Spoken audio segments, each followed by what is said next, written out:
Limpyo tagtawag gida, guys.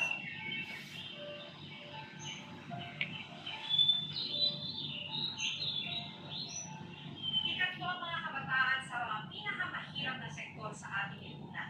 Karapatan na mabigyan ng dekalidad na edukasyon. Maglimpyo taog Mabigyan ng mga tawgi pangunahing pangangailangan. Ilan lang yan sa mga para akong karapat ipanyod ko ron. dapat na ibigay sa mga bata.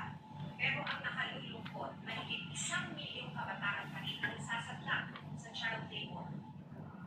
Dito lang Lunes, ilapit na reporters notebook sa lokal na pamahalaan ng Rodriguez Rizal at sitwasyon ni Ibrahim at Rieri.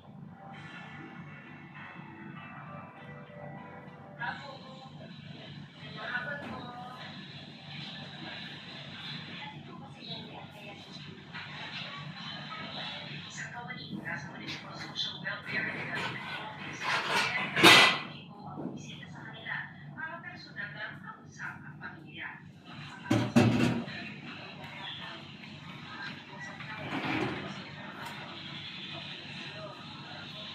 Yung mga bata hindi nila gusto yung sitwasyon. Kaya na kailangan nilang magtrabaho para Namatay pang sudan. makakailangan. And guys, bye. Thank you for watching. God bless everyone.